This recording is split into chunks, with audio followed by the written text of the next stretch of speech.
so you can tell a lot about a person by the things they use. And the same thing goes for everyone's setup. Everyone uses a different mouse, a different keyboard, a different monitor, a different PC config, and all of these things come together to effectively show a lot about a person itself. How's it going, good people? My name's Pedro, and today we're going to be looking at my setup of April 2021. Now, there's a couple of reasons why I've actually gone through and pulled together this video out here.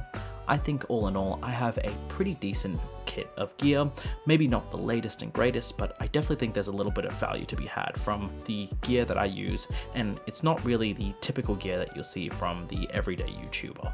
Now, the other reason that I'm planning on showing this off today is, as you can tell by the lack of lighting and lack of ambiance behind me, is that I'm currently in the process of moving locations from basically the home that I live in now through to a new place. And with that there's a lot of packing and a lot of boxes in play. So with all of that there, I figured it'd be a good time to sort of take stock of what I'm using currently and understand what I can improve, what I can refine, what I can change out to ultimately deliver a solid themed experience, all under a very keen budget, of course. Alrighty, to start things off, let's talk about the centerpiece of my gaming and editing rig. That would be my PC itself. Now, for the CPU on this, I'm using the Ryzen 2700X CPU.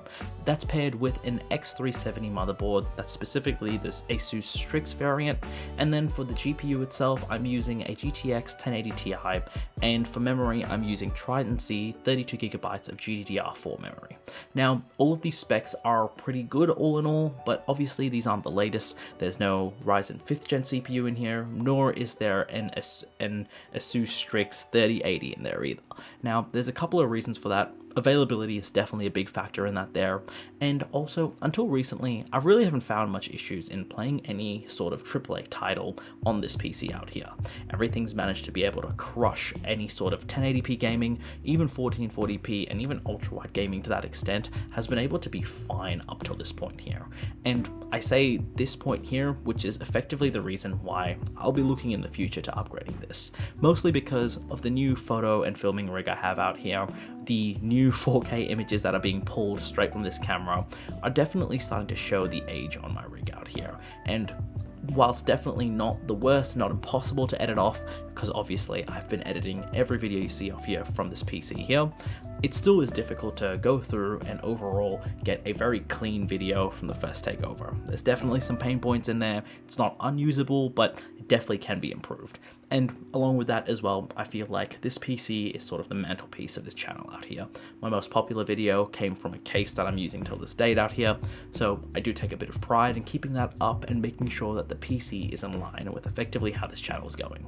Now, moving on from that there, the next sort of peripheral I want to talk about would pretty much be the microphone that I'm using. Now, before this, I was pretty much using a mod mic that was just attached to the side of my headphones, but now I've gone and sprung for the Rode NT USB Mini. This is, as I'm sure you've seen in one of my other videos, a standalone desktop mic that's currently sitting on a GorillaPod arm, just so that way I can have a little bit of elevation, just so it can come up to my mouth when I need it to be, and at the same time can sit low enough away that when I'm not using it, it doesn't take up a large amount of space and it's not an eyesore to the rest of the setup around it. Now, along with my mic, the core peripherals that I end up using on a day-to-day basis would pretty much be two different mice. So I have the Logitech G Pro Wireless as my go-to gaming mouse.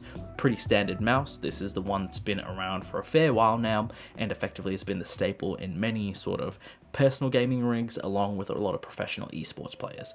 Along with that as well, for professional use, when I'm using my 9-to-5 job, I generally use the Logitech Mx Master S2, a slightly older mouse and definitely still a powerhouse when it comes to any sort of working or editing.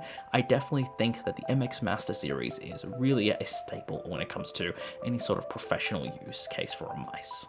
Along with that as well, when it comes to the mousepad of choice, effectively this is just a random, no-name SteelSeries mousepad that I'm pretty sure I got at some sort of convention a little while back. I don't really plan on using this long term. It's definitely starting to show a bit of wear over the years, and I definitely think it's time for an upgrade on that one. When it comes to the keyboard itself, this is a bit of an interesting choice from my end. Specifically here, I'm using a K-Type by Input Club. This is a slightly older keyboard and definitely not one of the more popular well-known keyboards like the Drop Alt or the Drop Control or any of the other real flashy, well-known KBD fans keyboards. This is definitely a slightly older board, and the main reason I ended up picking this up back in the day would mostly be because of the hot swap functionality. At the time, I was really looking for a keyboard that could give me the functionality of being able to change out switches, but I really didn't want to have to sit down and have to resolder switches every time I wanted to change them. And also because I couldn't really pick what sort of switches I wanted to use at the time, so having that ability to change them out really would have been a real big changer for me. So all in all, I ended up going with the K-Type, and whilst definitely not the best keyboard that you can buy, and I really wouldn't recommend anyone picking it up today, I really do like the keyboard. The aluminium body is fantastic. It really gives a solid feel to the keyboard with absolutely no flex at all. The switches themselves are able to be swapped out, and I have gone through a couple of different switches. I've currently settled on a pair of Halo Clears, and this is a phenomenal set of switches. The keycaps aren't the best, they aren't the worst, it's just the stock ones that came with the keyboard itself, and the reason why I wouldn't suggest this keyboard for many people is mostly because in 2021, there are so many better budget keyboards that have almost all the features that you can see on this keyboard here. Along with that as well, I had a bunch of issues with this keyboard, even getting a hold of it in Australia to start off with. Along with that as well, there are a couple of issues with the board when I'm looking at it and using it now. Ghosting is probably the biggest one that annoys me, the fact that every now and then there'll be an unwanted typing press or a stroke that isn't needed. And that is the real reason why I wouldn't suggest it, but all in all, for everyday use, it's not a bad keyboard. The typing experience is phenomenal when it's working fine, which is why I really like it. But as you can see from basically the peripherals that I have and the case that I'm using currently, this really does start to stick out like a sore thumb. Having a white keyboard with an aluminium body doesn't really fit in with two black mice, a black chassis, and a dark themed monitor. So I really think that needs to be switched out as well, just to sort of bring it up to date with effectively 2021 and enjoy all of the great functionality that can be offered from keyboards from basically this year. Moving on from basically the stuff on my desk through to the actual monitor that I use on a day-to-day basis. This is the newest part of my setup itself. This is the Acer Predator X34P, a fantastic monitor. I've used a fair few monitors in my time, a lot of dual screen setups and triple screen setups, and after using all of these monitors, I really do prefer the simplicity of having one nice massive monitor that can do everything you need and is able to have all the tabs open and nothing ever feeling like it's too small, out of the way, or the monitor ever looking like it's janky or out of place. So now that pretty much sums up the gear that I'm using on a day-to-day basis. Once again, the reason that I'm looking to put this video together out here is with me moving and me sort of reevaluating all of the stuff that I use on a day-to-day basis, I really have been taking a closer look at the gear I use going forward, and I'm really looking to try and upgrade and really piece together everything that doesn't really have a home or doesn't really fit into the current setup as it stands. Now, the keyboard is definitely the biggest thing I want to change in this, along with the mouse pad as well. Maybe the case if I'm feeling like it. Along with that as well, as availability opens up on parts in the more medium to long term, I do really want to look at refining and updating the actual hardware that I use on my PC.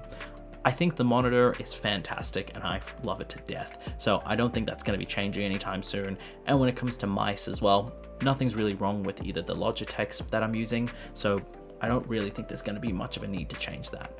That being said though, if there are any new mice that come out, I'm probably still going to have a look at it. But that's been sort of my take on the gear that I use out here. Hopefully you got a little bit of value out of this here. If you enjoyed this, make sure you hit that like button. And until I talk to you guys next time, my name's been Pedro, and I hope you all have a good one.